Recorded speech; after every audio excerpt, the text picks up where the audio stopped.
Igbo mma na Igbo ekene m unu Igbo ndị ọma njem na asị m na adịla onye ọbụla na mma na ya bịakwa n'ọzọ ka isi ya bịa bike ebe ọbụla nọ na ụlọ isi ya biko kaba arụ na subscribe like kabakwa na arụ na watch video ya na-eshi ekwu ya na ebe ọbụla ịchọ share the video biko tata ya ebulukwa n'okwu wee bata wee na-asị biko na nwanne anyị nwoke si ka ọ kọọ the repercussion of crowd pullers ihe ndị mmadụ na-aga agwụwa o wee na-akọwasị na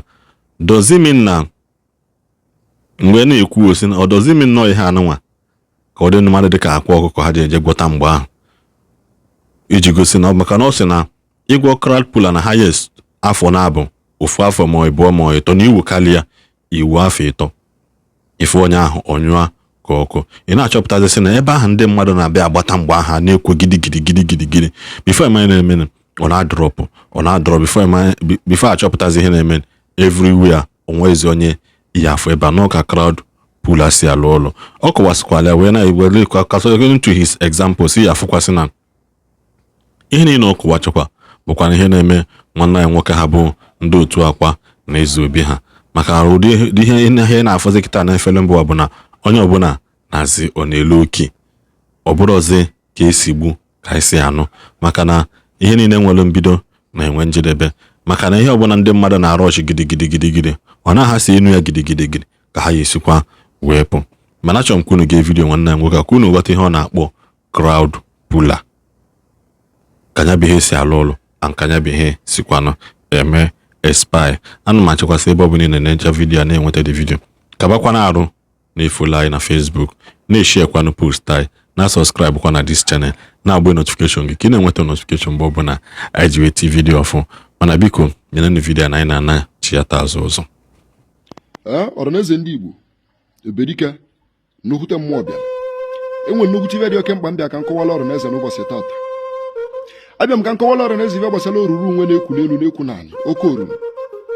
ijebe n'ụlọ ụka nke nwa agwa unu ejele bute oke oruru ijebe na be dibịa nke nwa agwa unu ejele bute oke oruru abịa m ka nkọwala unu ibe gbasara oke oruru ahụ ụbọchị tata ogwu m na-ada n'inu mana ọ bụ na ichedo ntị na ya anụla ibe na-ekwu kere kwuru sị na ọ bụ na ọnwụ egburu ojii abụ eji nwee chụọ aja na onye ekwulile ome bụrụ ka oji ara oruru ahụ ị na-anụ maka ya ka oruru ahụ si eme ile ọ bụrụ na Chukwu ekewo wutie ewu n'akara akawo na biznes ahụ ị na-eme na mmadụ na mbụ ya na-abịa na bewu everyday ti enwụọ ịmalibe oruru ahụ ya emela ma ọ bụ na-egwe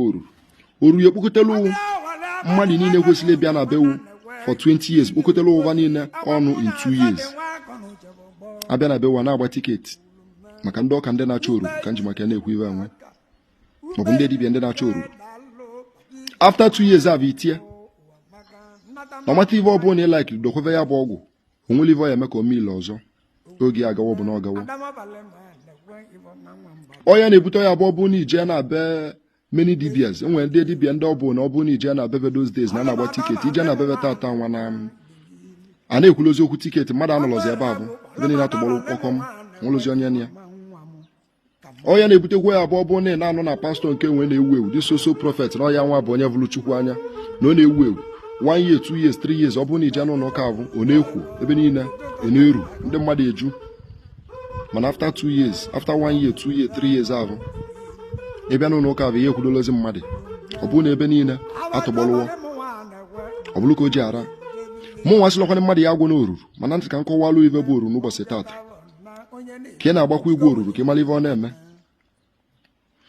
enwere ajọ ọgwụ nwe ezigbo ọgwụ oruru abụ a na-agwa agwa enwere ezigbo oruru nke ya abụọ bụ na-egwo na ọ na-egburu mmadụ ọ na-elirokwu mmadụ ịmali n'ive dị n'ọgwụ ahụ ị na-anụ ọgwụ ọbụrụ ya sịwo gị gbala ọgwụ ọsọ na ọgwụ bụ ajọ ive ọgwụ abụla ajọ ive dioliti ndị dị bụ mmadụ ejikwa na aja anụ wee gwọlụwa ọgwụ mmadụ eji na pasị mmadụ gwọlụwa ọgwụ mmadụ eji na nkịta wee gwọlụwa ọgwụ mmadụ eji na ebusu wee gwọlụwa ọgwụ mmadụ eji na ọbagụ wee gwọlụwa ọgwụ na mmadụ ejikwu na ezi wee gwọlụwa ọgwụ maka na ọgwụ ọ bụla iji ive ndị nwa mkpọrọ ava wee gwọ ọ bụrụ na onyelu owu nsogbu onye nyelu ụmụwu nsogbu bụrụ ka o ji adị mmadụ echi ịgwọlụwa ọgwụ onye abụ ya chọba ugo ebun evi ewu ọkụkọ ụmụ ive ndị ahụ ha nwere enwe gwọbalụwa ọgwụ na ọ ya agazi ọ bụrụ ka o ji ara enwe ndị mmadụ ndị avọ ya bụ onye avụpụta ọgwụ awụsị evụlụ ọgwụ ọbụ na agwọlụ mee nke nwe agwọ ka ọnya na ya adịlọkwa na ịgwọ ọgwụ na-ajakọ ya bụ ya chụva ive ọma ya emeleli ya ọbụla mmadụ niile ka aja na-alụrụ ọrụ maka ndị sowo na aja bụ the best aja na-alụrụ ọrụ mmadụ niile ọrụ ya gaziela ọra na eze akọwalụ m unu maka oruru onye chere ntị ọnụlụ ọ bụrụ na-eche ịgwọ ya na-agwọ ka ịmalivi na-eti onwe wunu ya ọ ya aka mma na ive ọma avụ chukwu tielu n'akala aka na ịgwọrọ ọgwụ awele ụzọ wee mepe ive ọma na-abịa